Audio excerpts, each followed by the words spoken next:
युग प्रधान महातपस्वी आचार्य श्री महाश्रमण जी के पावन चरणों में कोटि कोटि वंदन। श्रद्धेय मुनिश्री के पावन चरणों में भावभरा वंदन। उपस्थित समस्त श्रावक श्राविका ब्रह्म। आगम गाथा में कहा गया है, थोवाहारो थोव भणियो ये, जो होए थोव निदोय, थोवो वही उव घरणो, तस्सहु देवा विपण मंत्री, तस्सहु देवा विपण मंत्री।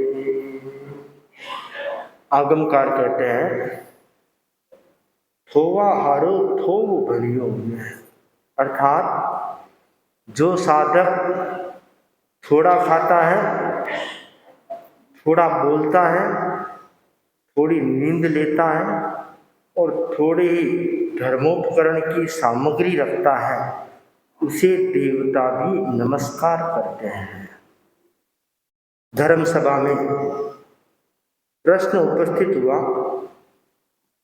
देवता किसे नमस्कार करते हैं?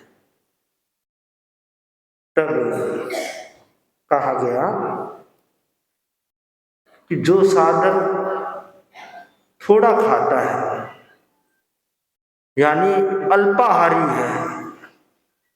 भोजन तो शरीर के लिए आवश्यक है, साधना करना है तो शरीर को टिकाना है तो भोजन ग्रहण करना होगा, परंतु भोजन की मात्रा सीमित होती है, कम मात्रा होती है, तो वह देवों के लिए नमस्करणीय होता है।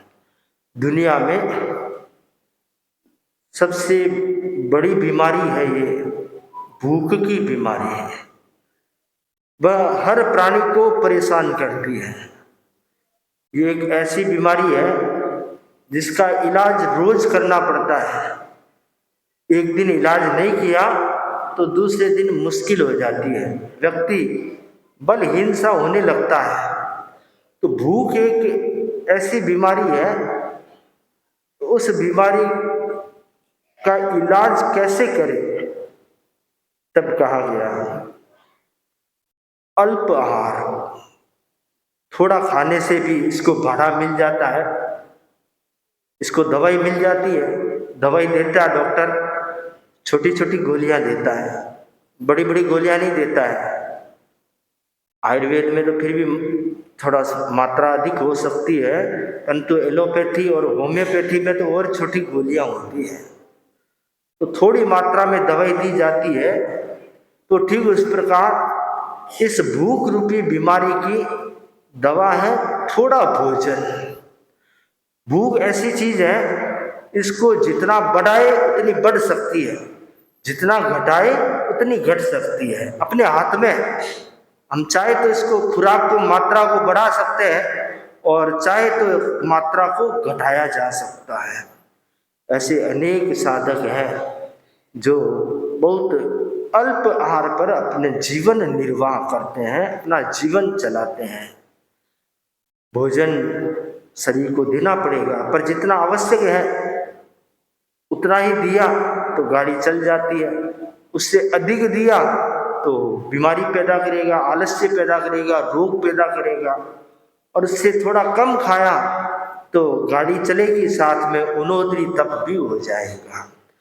तो अल्प आहार, जो अल्प आहार करता है वह देवों के लिए भी नमस्करणीय होता है। कई लोग इतना संयमी होते हैं कि अपने आप को 5 द्रव्य 3 द्रव्य में सीमित कर लेते हैं। जैन इतिहास में एक श्रावक हुआ है, जुट्ठल श्रावक, जो सिर्फ भोजन में 3 ही द्रव्य लेता था। उसके 3 ही द्रव्य को लेते, 12 व्रती श्रावक बना, नियमन कर दिया द्रव्यों का, 3 द्रव्य से अधिक नहीं लेना। तो जब तक उसने साधना की रहा तब तक 3 द्रव्य से अधिक नहीं खाता था। तो जो इस प्रकार भोजन का संयम करता है उसकी साधना अच्छी होती है। साधना के साथ भोजन का गहरा संबंध है। जैसा खाए अन्न वैसा होए मन, जैसा पिए पानी वैसी होए वाणी। तो जैसा भोजन करेगा वैसे मन का निर्माण होगा, मस्तिष्क का निर्माण होगा, भावों का निर्माण होगा, विचारों का निर्माण होगा। तो भोजन सात्विक है और सात्विक में भी सीमित है, अल्प है, तो वह ज़्यादा एनर्जी से काम कर सकता है।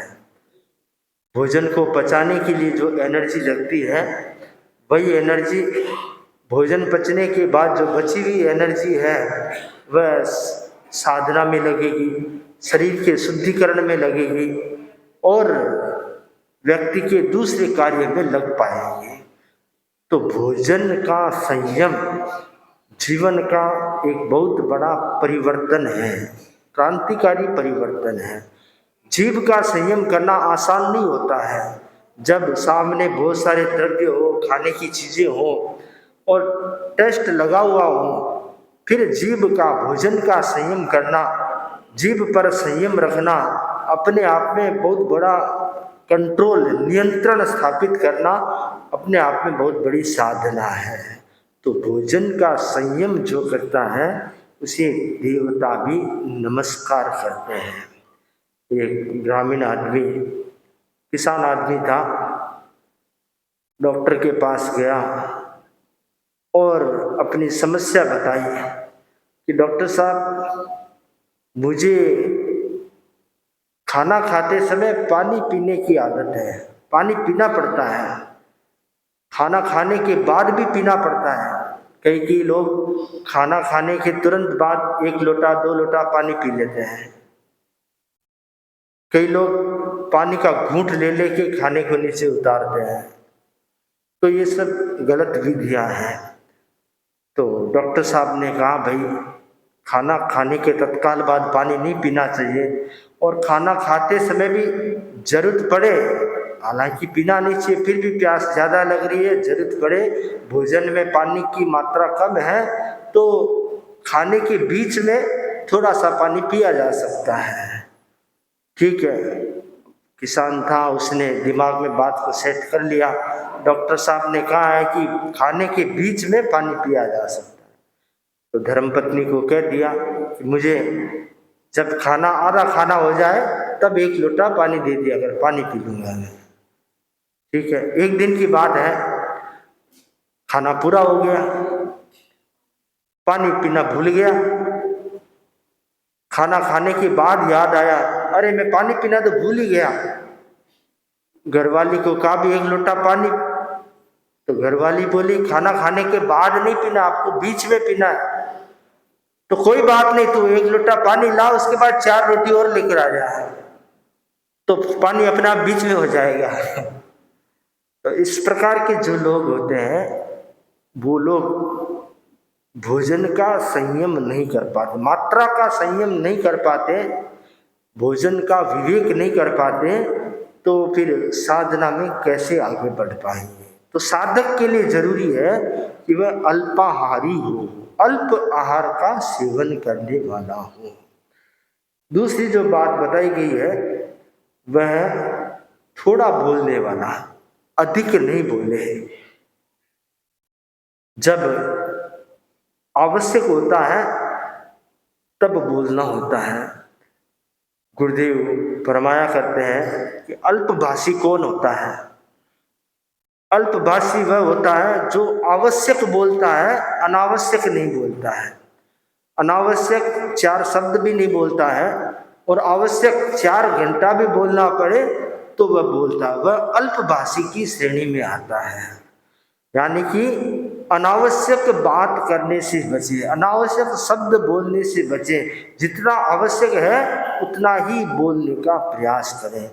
हमारी एनर्जी बोलने में बहुत खर्च होती है, हमारी ऊर्जा बोलने में बहुत खर्च होती है।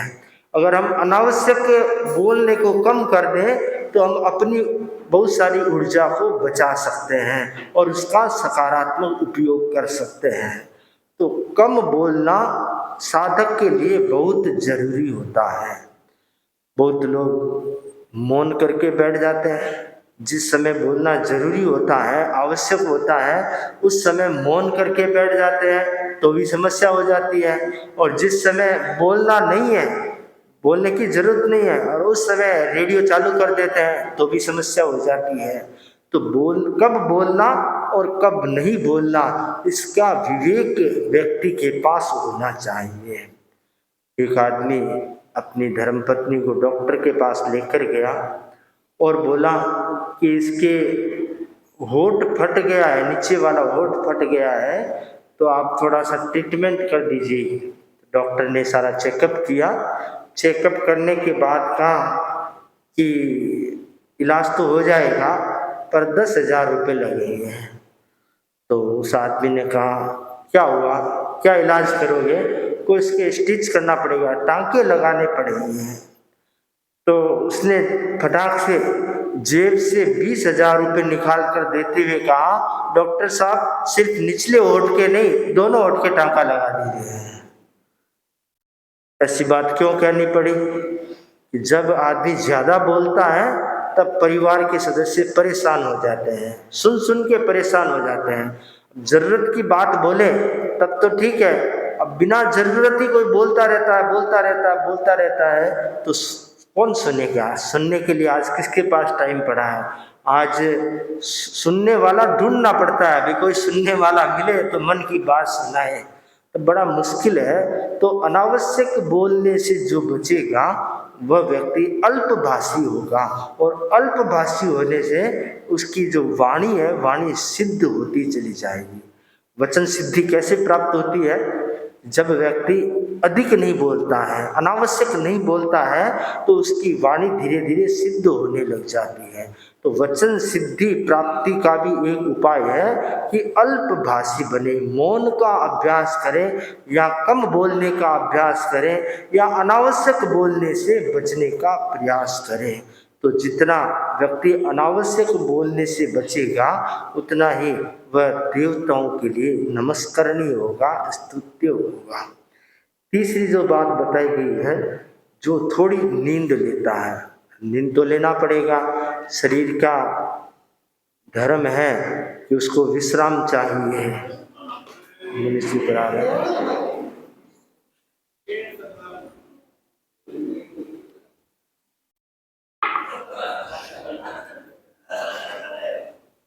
अवतार भगवान महावीर स्वामी के श्री चरणों में कोटि से वंदन। युग प्रदान आचार्य श्री महासमुद्री के श्री चरणों में कोटि से वंदन। मुनिवृंद, उपस्थित धर्म प्रेमी भाई और बहनों, आज से सम्यक दर्शन सप्ताह प्रारंभ होने जा रहा है। आज का जो विषय है, जाने सम्यक दर्शन के स्वरूप को, जाने सम्यक दर्शन के स्वरूप को।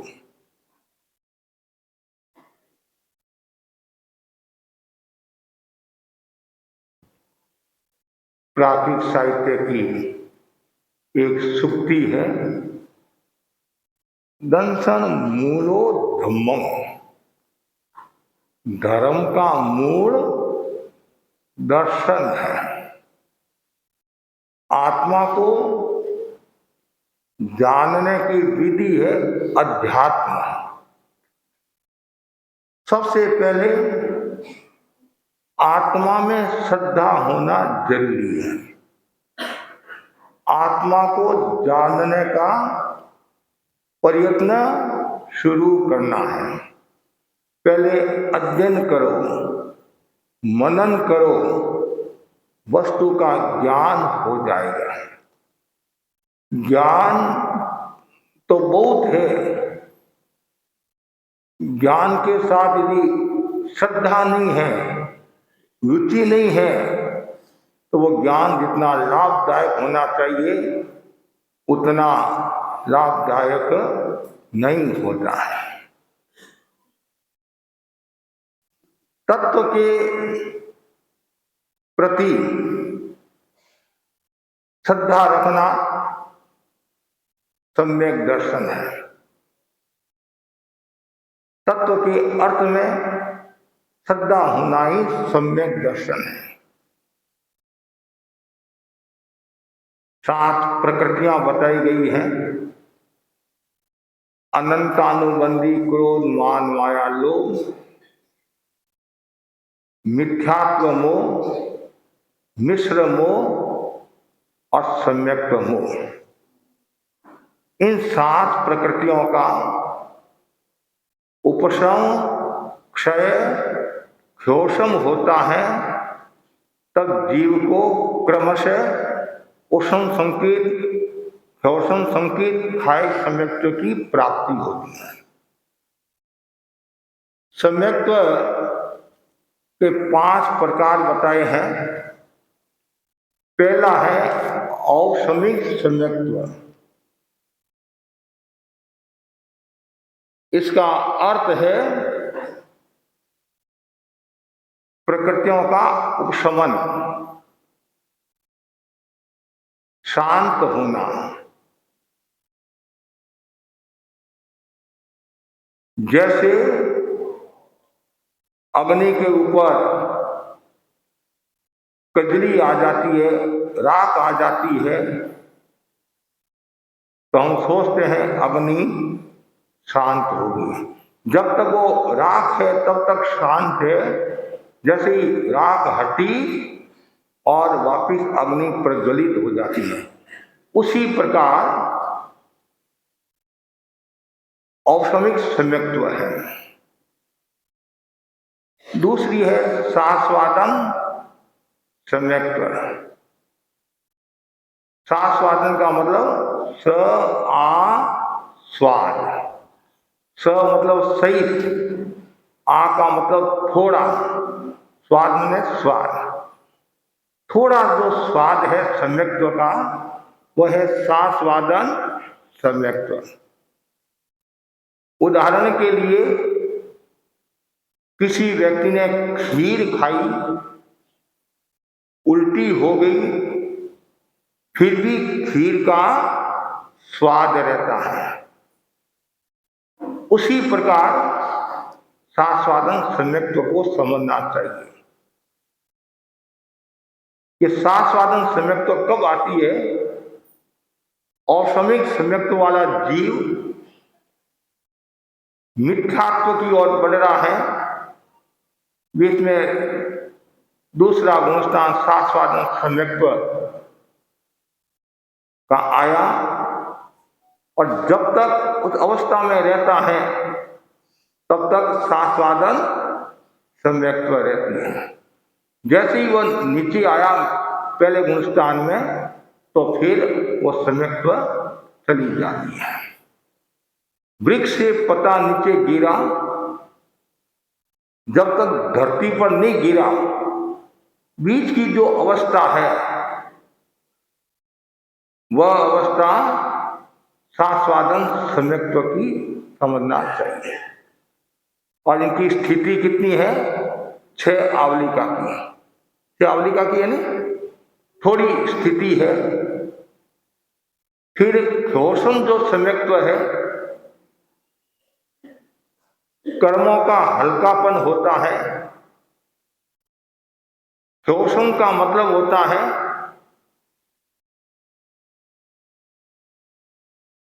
उदय में जो कर्म आए उनका क्षय करना, और जो आने वाले हैं उनको रोकना।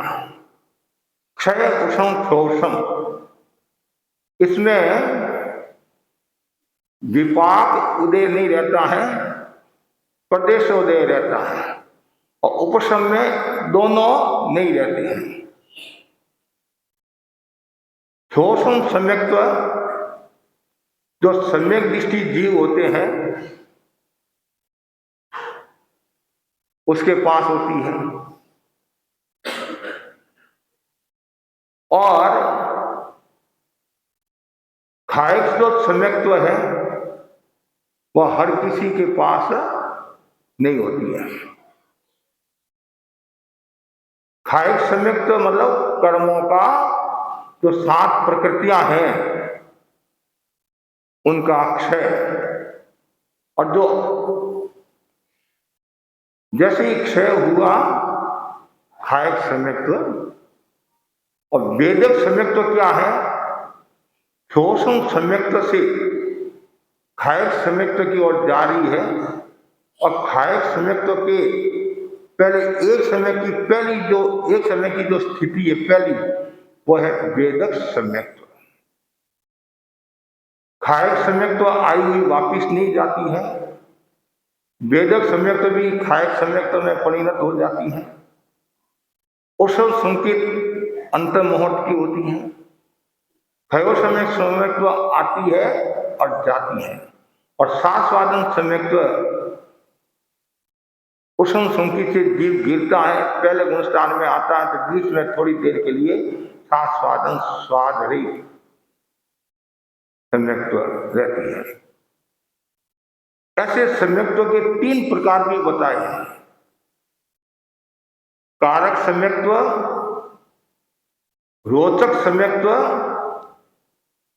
कारक सम्यक्त्व, रोचक सम्यक्त्व और दीपक सम्यक्त्व। ये बहुत महत्वपूर्ण बात है। दिगंबर ग्रंथों में ये विशेष बात बताई गई है।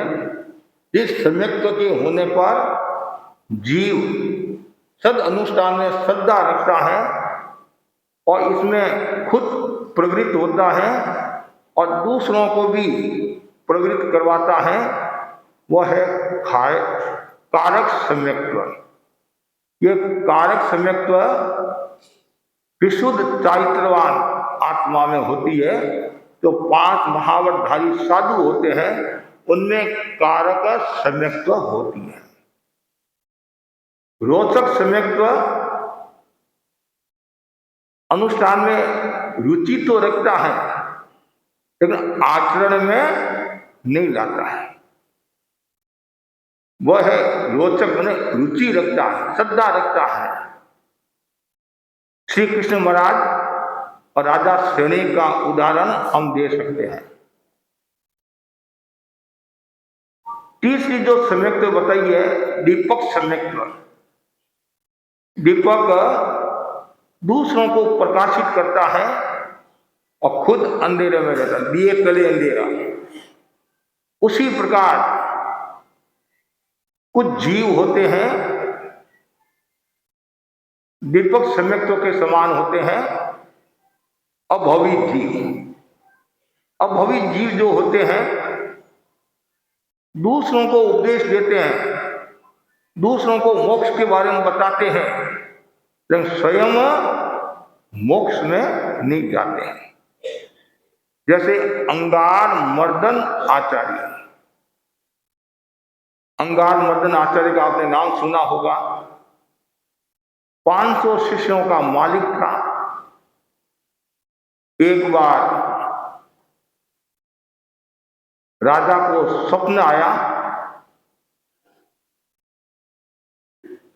एक सुअर 500 हाथियों को क्या कर रहा है? 500 हाथियों को ले जा रहा है। ऐसा कभी होता? राजा को सपना है। दूसरे दिन योग ऐसा हुआ, अंगार मर्दन आचार्य 500 शिष्यों के साथ नगरी में पधारा।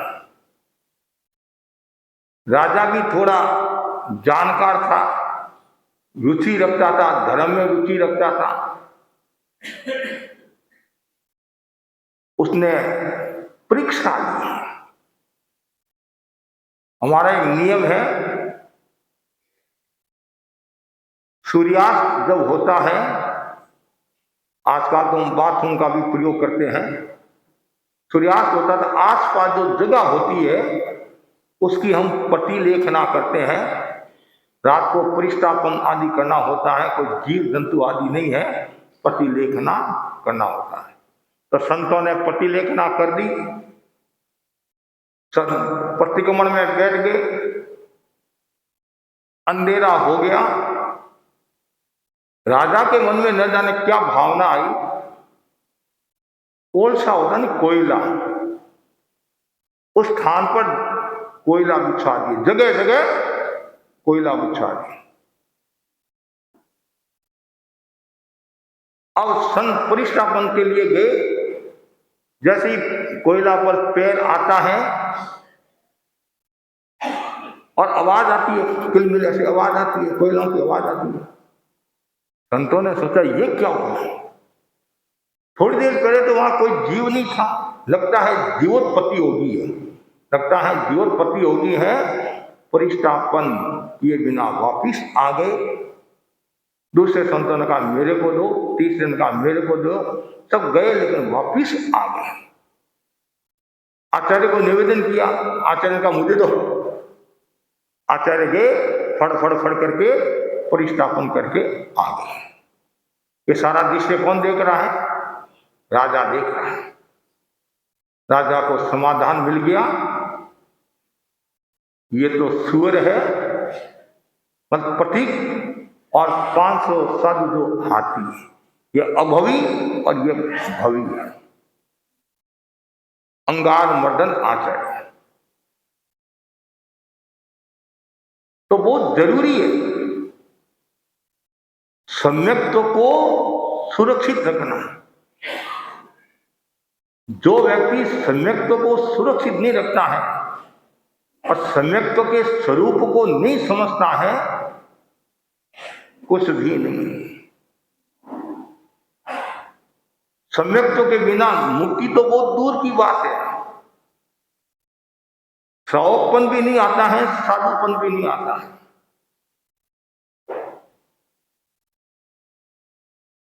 इसलिए सम्यक दर्शन जरूरी है। मुक्ति के 3 मार्ग बताए हैं, ज्ञान, दर्शन, चारित्र, रत्नत्रयी। एक बाईं और, एक दाईं और, मध्य में क्या है? चारित्र है। मध्य में एक ज्ञान दर्शन, और ऐसे कह दो ज्ञान दर्शन, और मध्य में सम्यक दर्शन भी कह सकते हैं, क्योंकि ज्ञान चारित्र के बीच में कौन है? सम्यक दर्शन। इसलिए वो जरूरी है सम्यक दर्शन को समझना। जो व्यक्ति सम्यक दर्शन को समझ लेता है और वह व्यक्ति कभी भी संसार में परिभ्रमण नहीं करेगा।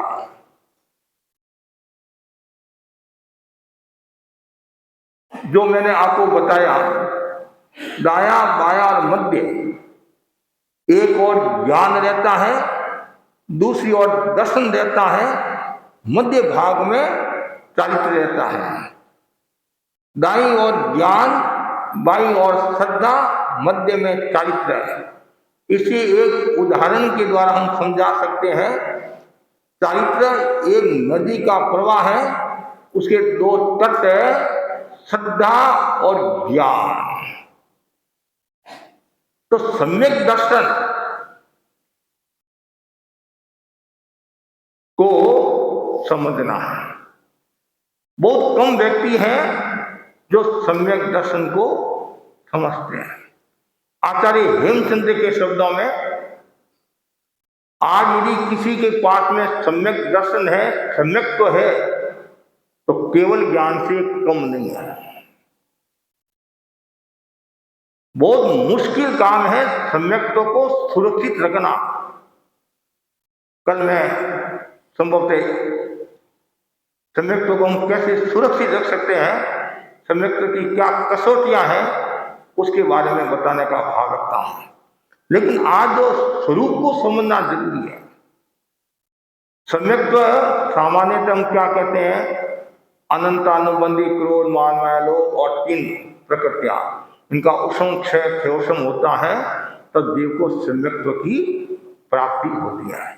इन साथ साथ में हमारे अध्यात्म के आचार्यों ने ग्रंथों में बहुत सुंदर बातें बताई हैं। बताया गया है 13 बोल से सम्यक्त्व की प्राप्ति होती है। कितने बोल से? 13 बोल से सम्यक्त्व की प्राप्ति होती है। उसमें बताया गया है धर्म के प्रति दृढ़ राग धारण करे, जो धर्म के प्रति अटूट आस्था रखता है। बहुत कम लोग मिलेंगे आपको। गंगा गए गंगादास, यमुना गए यमुनादास। आम धारणा क्या महाराज, सब एक ही है, सब एक ही है, कोई एक नहीं है। सबकी अलग अलग परंपरा है, अलग अलग मान्यता है। सब एक होते, सब भगवान कहते थे, हम सब भगवान महावीर के चेले हैं।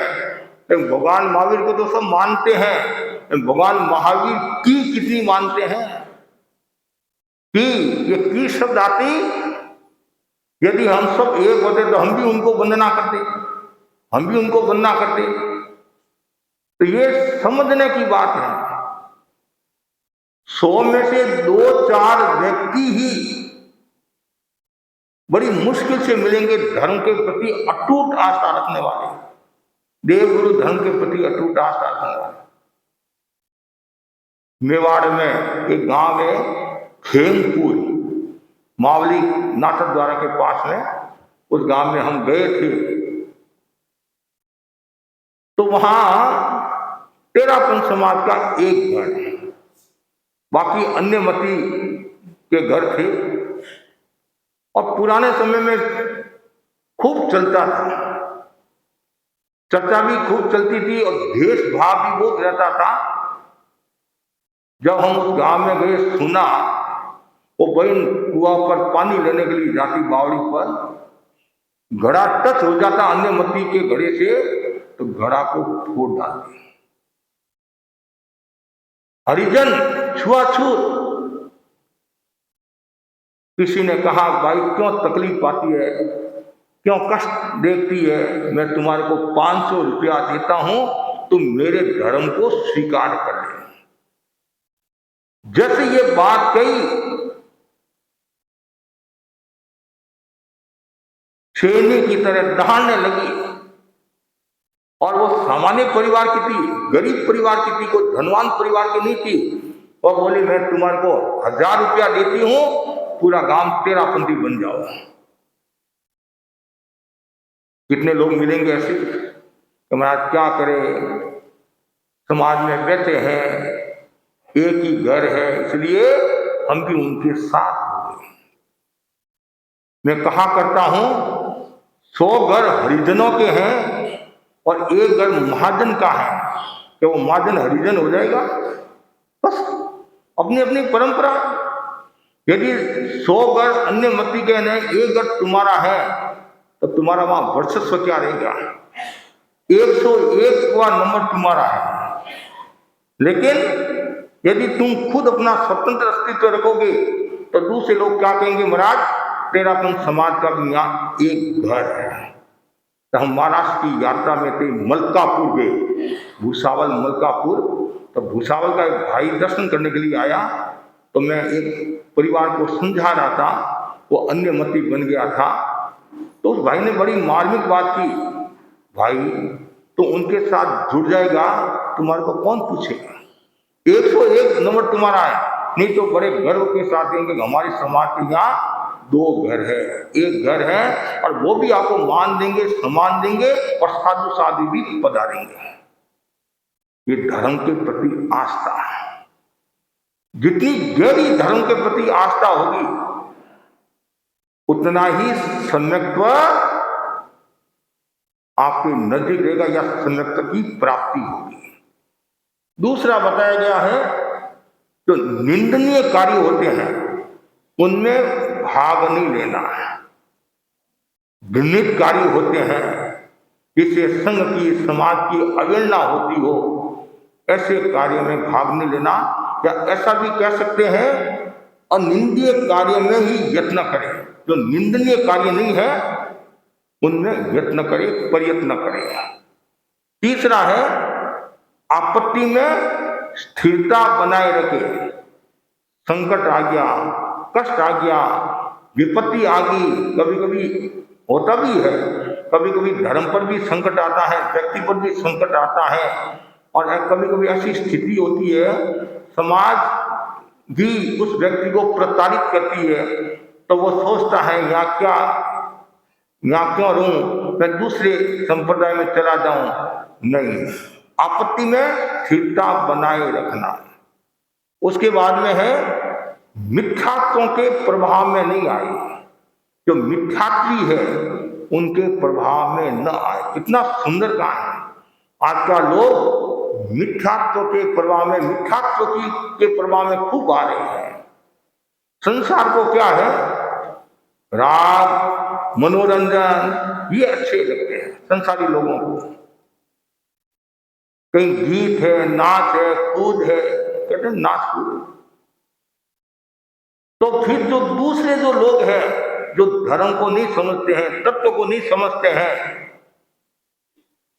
और सामने वाले व्यक्तियों का लक्ष्य यही रहता है कि हम हमारी बिरादरी बढ़ाएं, कहते न कटियो, ना कटिया का उदाहरण आता नहीं है। एक्सीडेंट में एक व्यक्ति का नाक कट गया, नाक कट गया, उन्होंने सोचा अब लोग सब मेरे को न कटिया ना कटिया बोलते हैं, तो मैं मेरी बिरादरी को कैसे बढ़ाऊं। एक दिन वो ऐसे देख रहा था, क्या करे हो भाई, देखो प्रभु के दर्शन हो रहे हैं, प्रभु के दर्शन हो रहे हैं, हमारे को भी कराओ। उसने भी कहाँ हो रहे हैं, तुम बेवकूफ बना रहा है। मैं बेवकूफ नहीं बना रहा हूं, मैं जो कह रहा हूं वो सही बात है, यथार्थ बात है। कैसे, बीच में क्या है, ये नाक है, नाक के कारण प्रभु के दर्शन नहीं हो रहे हैं। उसने सोचा नाक कैसे कटवाऊं, नाक कटवाने का मतलब तो दूसरा हो जाता है। कभी कभी कहते हैं तुमने नाक कटवा दिया, समाज क्या ना से बोलते नहीं।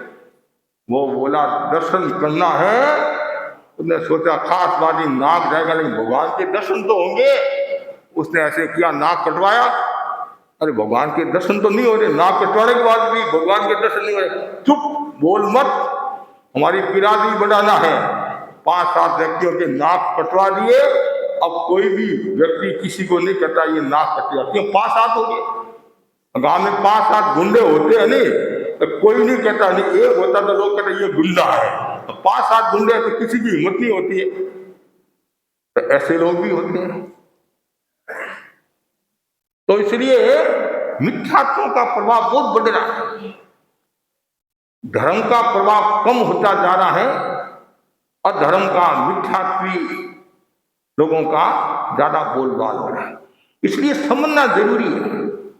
आगे बताया गया है तुच्छता न रखे।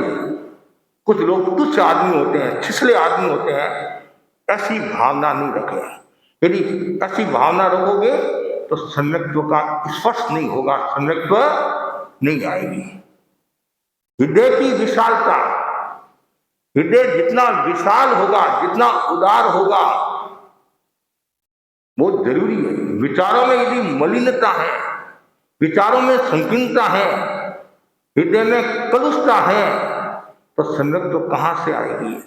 और सम्यक्त्व की प्राप्ति किसको होती है, जिसका हृदय विशाल है।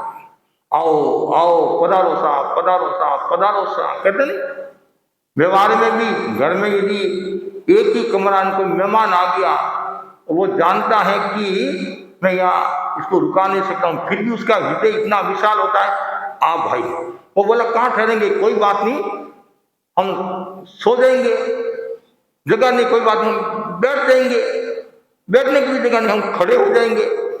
और ये विशाल। और कुछ लोग ऐसे होते हैं, सब कुछ होने के बावजूद भी घर में नहीं आने देते, बाहर बाहर बाहर बाहर बाहर। कभी मकान के बाहर जो सज्जा होता नहीं, सज्जा के नीचे बेचारा आदमी कोई खड़ा है तो भी निकाल देते, तुम्हारे बाप की हवेली क्या, चल। लेकिन हृदय विशाल होना। उसके बाद में कृपण न बने। कुछ लोग कृपण होते हैं, कंजूस होते हैं, और मिलनसार बने। सम्यक्त्व की प्राप्ति में मिलनसार का बहुत, एक तो किसी को राजी रखने के लिए मिलनसारिता रखते हैं, एक तो हस्त मिलन होता है। गृहस्थी लोग मिलते नहीं, हाथ मिलाते हैं, हाथ मिलाते हैं, हस्त मिलन। और संत होते हैं वो हृदय मिलन। तो जहाँ हृदय मिलन होता है वही वास्तव में मिलन होता है। हस्त मिलन तो ठीक है, तुमने हाथ दिया, मैंने भी हाथ दे दिया, हृदय मिलन कब होगा? जब भीतर की भक्ति होगी नहीं, तभी हृदय मिलन होगा। उसके बाद में बताया गया है, दीन न बने, दीनहीन कहते नहीं, एकदम दीन नहीं बनना, मेरे पास कुछ नहीं है, ये नहीं है, वो नहीं है, ऐसा नहीं है, मन में दीन भावना नहीं आए। उसके बाद में बताया गया है, हितकारी आवश्यक एवं मित बोले। कितना सुंदर का है, अनावश्यक नहीं बोलना, कठोर भाषा नहीं बोलना, आक्रोश भाषा नहीं बोलना, परिमित भाषा और आवश्यक भाषा का प्रयोग करना चाहिए। और जो ज्यादा बोलता है, बड़बोला बोलते हैं, और ज्यादा बोलने वाले का विश्वास भी उठ जाता है। और क्यों ज्यादा बोलेगा? फिर वो असत्य का भी सेवन कर सकता है, नमक मिर्च लगाकर बात को और बताएगा, और लोगों को रस भी उसी में आता है, आगे क्या है, आगे क्या है, आगे क्या है। लेकिन यहाँ बताया गया है, हितकारी परिमित आवश्यक भाषा बोले। टीचर ने एक लड़के को पूछा, तुम्हारी माँ को काम करने में 1 घंटा लगता है, तुम्हारी माँ को काम करने में 1 घंटा लगता है, और यदि पिताजी सेव करे तो कितना समय लगेगा? वो तपाक से बोला 2 घंटा। टीचर बोला, होश में है नहीं, बेहोश में तो नहीं है, क्या मूर्छा में तो, क्या भांग का बड़ा खकर आया? नहीं सर, मैं एकदम सही कह रहा हूं। कि सही कैसे होगा? तुम्हारी मम्मी को काम करने में 1 घंटा लगता, पापा सेव करेंगे तो जल्दी काम हो जाएगा। सर, आपकी अभी शादी हुई नहीं है, आपकी शादी हुई नहीं है ना, आपको भी महसूस नहीं हुआ है, हमारे को तो महसूस है। क्या तुम्हारी शादी होगी? अरे मेरी शादी तो नहीं हुई है, मेरे बाप की माँ की तो है नहीं। तो 2 घंटे कैसे? कि सर 1.5 घंटा तो लड़ाई वगैरह में जाएगा और आधा घंटा काम में जाएगा। काम तो आधे घंटे ही कहिए, आपने जो कहा वो सही, आधा ही लगेगा, लेकिन 1.5 घंटा लड़ाई झगड़े में। तो कुछ लोग ऐसे होते हैं और लड़ाई झगड़ा करते रहते हैं, जब तक वो नहीं करे तब तक उनको शांति नहीं मिलती है। कल की बात है, बच्चे आए, परिवार आए, बातचीत करे था, तो बच्चा बोला, हमारा ये इसको छेड़ता है, ये छेड़ता है, ये छोड़ता नहीं है, वो बार बार उसको छेड़ता रहता है, फिर वो सीमा से पार हो जाता है, फिर उसको मारता है। तो कुछ लोगों को वो बोला कि महाराज मैं जब तक छेड़ू नहीं तो मैं जी नहीं सकता हूं। क्या बोला? मुझे छेड़ना ही पड़ता है। दूसरा बोला, महाराज मुझे मारना ही पड़ता है, मैं जी नहीं सकता हूं। ऐसे लोग होते हैं। तो कुछ लोग अनावश्यक झगड़ा करते हैं। फिर मैंने उसको समझाया, आपके दोस्ती होगी, भाई है, प्रेम है, सब कुछ है, कब कहीं कोई मन स्थान पर लग जाए, कहीं मुंह से कोई शब्द निकल जाए, लेना का देना हो जाएगा। इसलिए परिमित भाषा, आवश्यक भाषा का प्रयोग होना चाहिए। संतोष रखे, कितना सुंदर का है संतोष। जितना ज्यादा संतोष होगा तो सम्यक तो आपके पास में आएगी। यदि तृष्णा का भाव है, लोभ का भाव है, आसक्ति का भाव है, तो सम्यक तो कहां से पास आएगी। बच्चे ने पिता से कहा, पिताजी मुझे 1 रुपया दो। क्या करेगा? लॉटरी उठाऊंगा। लॉटरी उठाकर क्या करेगा? मुझे इनाम में 1 लाख रुपया मिलेगा। फिर क्या करेगा? फिर क्या करेगा? बच्चे ने सोचा, पिताजी कह रहे हैं फिर क्या करेगा? इनाम में 1 लाख रुपया आया तो 1 रुपया वापिस मैं आपको दे दूंगा। 1 रुपया वापिस मैं आपको दे दूंगा। तो बच्चे के मन में भी कितना लालसा का भाव, लोभ का भाव, आसक्ति का भाव, मूर्छा का भाव। ये सब संस्कार कहां से आते हैं? पूर्व भव के भी संस्कार हो सकते हैं, वर्तमान का माहौल भी हो सकता है। कभी कभी कहे, महाराज ये बाप की बेटो आगे जाए, बाप तो लोभी है, ये माँ लोभी है। कभी कभी ऐसा भी सुनने में आता है। तो जब तक भीतर में संतोष का भाव नहीं आएगा तो सम्यक्त्व की प्राप्ति कहां से आएगी। और ऐसे भी कहा गया है जो संतोषी जीव होता है उसके पाप कर्म का बंधन नहीं होता है। ये पूर्ण अवस्था है। ये कौन सी? राग देश से जो मुक्त हो गया, बीत राग हो गया है, वो अवस्था है। कहते नहीं समर्थ धन से नहीं करे पाओ। जो सम्यक्ति है उसको भी पाप नहीं लगता है। इसका मतलब यह जिसने पूर्ण दर्शन को प्राप्त कर लिया है, राग देश से जो मुक्त हो गया है, उसके पाप कर्म का बंधन नहीं होता है। फिर धर्म का विरोध करने वालों से न डरे। धर्म का जो विरोध करते हैं, कुछ लोग धर्म का विरोध करते हैं कि तुम्हारा धर्म ऐसा है, तुम्हारे गुरु ऐसे हैं, ये है वो है, उनसे डरना नहीं है। तो कुछ लोग क्या है, डर जाते हैं कि भाई मैं कल विरोध करूंगा तो ये मेरे में पैसा मांगते हैं, मेरे को तंग करेंगे और बाजार में मेरी इंसल्ट करेंगे, इसलिए कुछ चुप रहते। नहीं, कभी भी नहीं।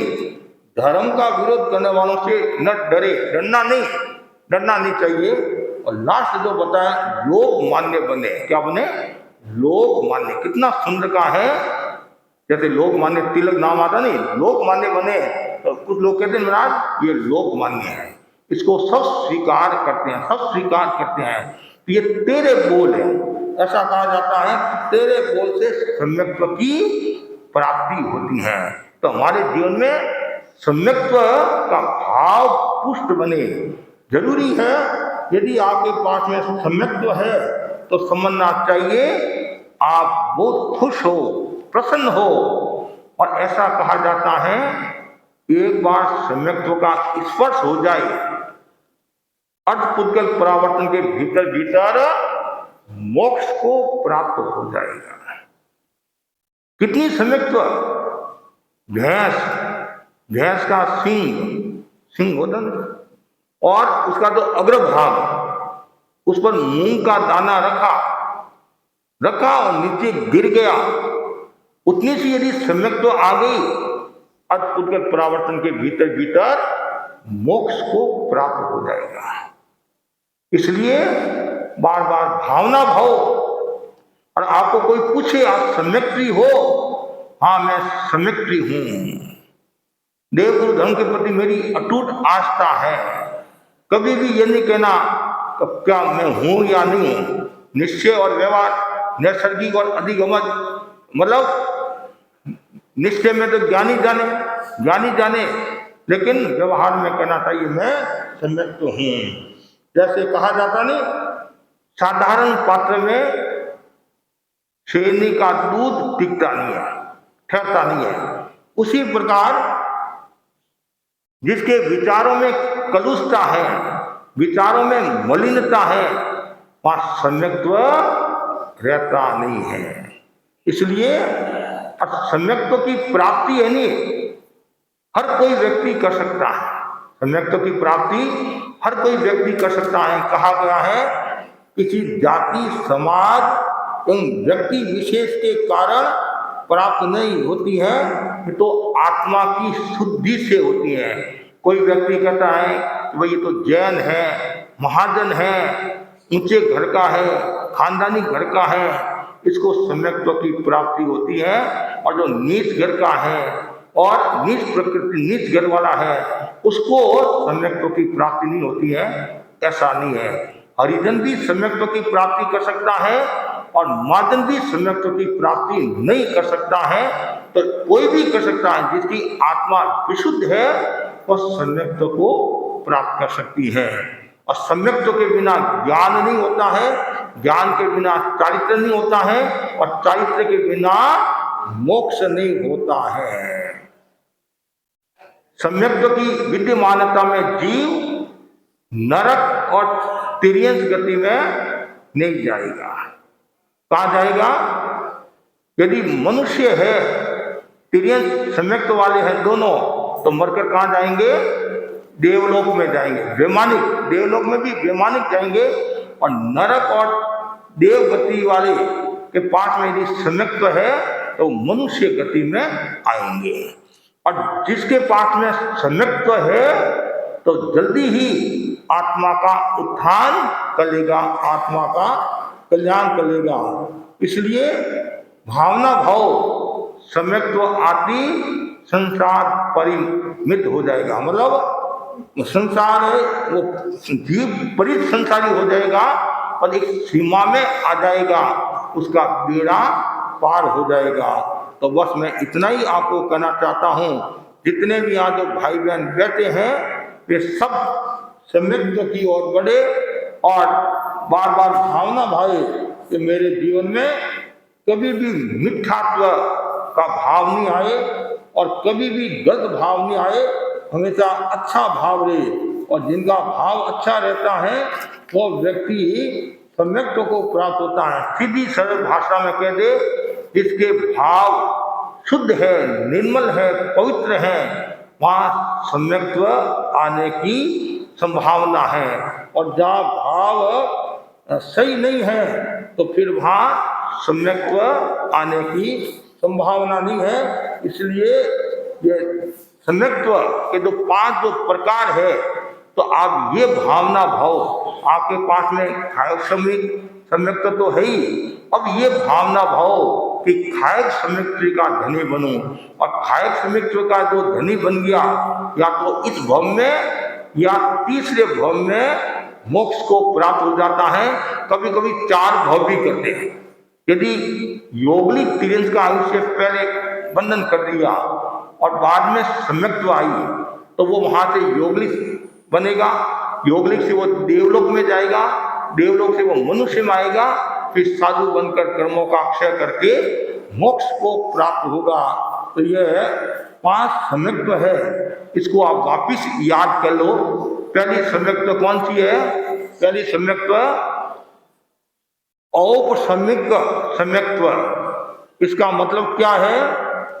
इन 7 का उपशमन होने से आत्मा की जो तत्व में रुचि होती है वह औपशमिक सम्यक्त्व है।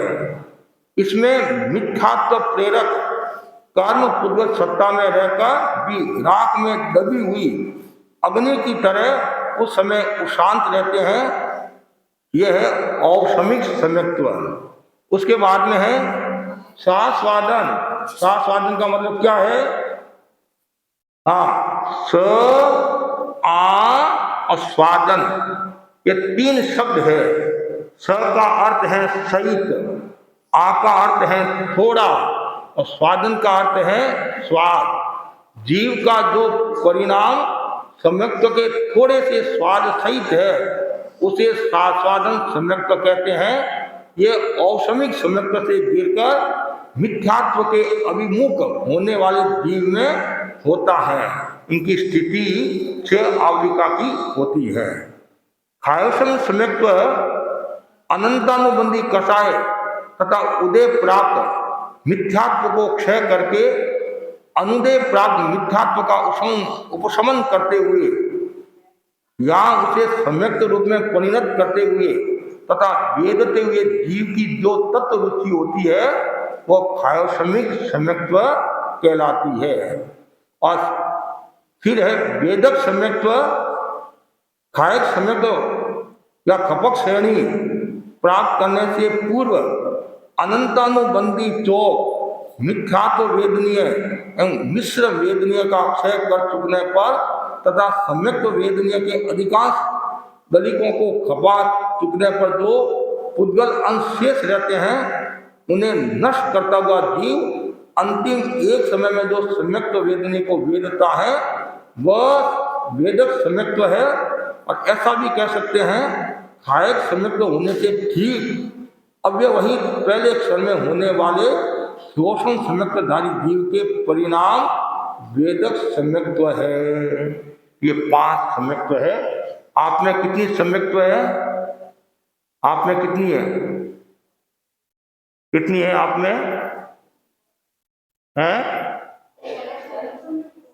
हैं? एक है। और मनुष्य में कितनी है? मनुष्य में 5 ही है। और देवता में देवता में कितनी होती है? हैं?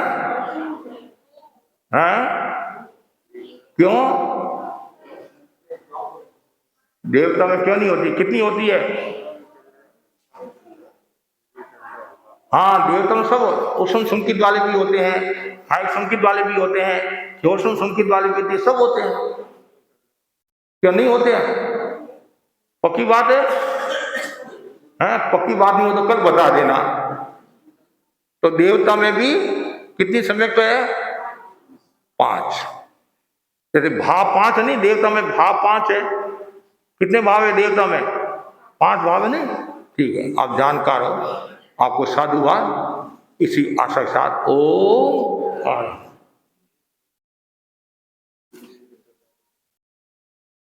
प्रदीप जी पुगलिया के आज 11 की तपस्या है। पूर्व में भी मतलब उपवास, बेला तेला 28-9 आदि किए। प्रदीप जी हमारे सक्रिय कार्यकर्ता हैं, अभी ज्ञानशाला से जुड़े हैं, मतलब प्रभारी है ज्ञानशाला के। और इनकी श्रीमती मिलामल की अध्यक्षा चंद्रकांता भाई, ये भी सक्रिय है, इनके प्रति मंगल कामना। और फिर है अंजू भाई के की आज 11 की तपस्या है, और इनके प्रति भी मंगल कामना। और राजेश विनायक के भी आज 11 की तपस्या है, जो सक्रिय कार्यकर्ता है, सेवा भावी है। और मंजूला घिया के भी आज 11 की तपस्या है, तो प्रेम सिंह घिया के दर्शी तो है। हाँ, इन सब के प्रति आध्यात्मिक मंगल कामना, और तपस्या के क्षेत्र में खूब आगे बढ़े, जिन शासन की प्रभावना करें। हाँ, शीतल बरड़िया के आज 11 की तपस्या है, उत्तर कलकत्ता, शीतल बरड़िया। हाँ, ये हमारे जो उत्तर कलकत्ता तेरापन परिषद के अध्यक्ष मनीष है, मनीष धर्मपत्नी है, कर्मपत्नी नहीं धर्मपत्नी है। और हमारे श्रवण कुमार जी सक्रिय कार्यकर्ता है, और मंजूबाई तो मंत्री भी है महिला मंडल की। इन सबके प्रति खूब आध्यात्मिक मंगल कामना, खूब शासन की सेवा करे सबके। बाबूलाल जी की भी आज 11 की तपस्या है। अभी 11 का पचकान करा रहा हूँ, लेकिन पारना की जल्दी मत करना है।